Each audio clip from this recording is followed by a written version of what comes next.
On a eu certains secteurs qui sont mobilisés, très clairement, et c'est une bonne mobilisation de ce point de vue-là. Je dirais que, et globalement, la moitié de l'opinion publique les soutenait, ça veut dire qu'on était quand même dans un clivage droite-gauche quand même. Hein, vous trouvez qu'on retrouve le clivage qui ressuscite à la faveur de cette crise politique. La stratégie maintenant, et je fais circuler la parole, de la menace, de l'ultimatum, est-ce que c'est habile, l'intersyndicale quand même, hein, qui apparaît comme le seul acteur très très uni sur un message clair, arrêtons avec ce budget.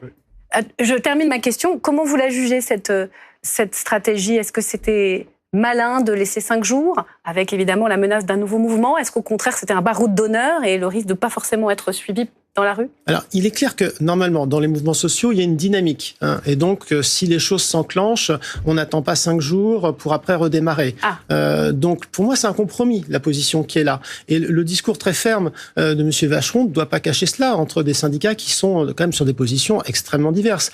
Donc, d'un côté, tout le monde est d'accord pour dire, s'il n'y a pas de bouger important de M. Lecornu, on fait une nouvelle mobilisation. Et de l'autre, on dit, on se donne 5 jours pour décider, on va se réunir. La synthèse molle. Michel Michoud, j'ai l'impression que c'est pas forcément très efficace. Comme hier, finalement, sont un des acteurs qui montrent une unité de message et de rapport de force dans cette crise. Oui, complètement. Ils ont su rebondir sur finalement quelque chose qui venait pas d'eux au départ. Hein, c'était bloquons tout, et ils ont rebondi de manière efficace. Ils ont montré qu'ils étaient plus nombreux dans la rue et qu'il y avait plus finalement le pays bloqué le 18 septembre que le 10. Après, toute la question pour eux, c'est qu'est-ce qu'on fait par la suite, sachant qu'on n'a pas non plus une mobilisation record. On a une bonne mobilisation. Donc, comment on fait pour gérer ça? C'est-à-dire à la fois pour pousser l'avantage, et ça c'est le point fort qu'exploite l'intersyndicale, c'est un gouvernement fragile, un pouvoir politique fragile, donc on a une fenêtre d'opportunité, on essaye.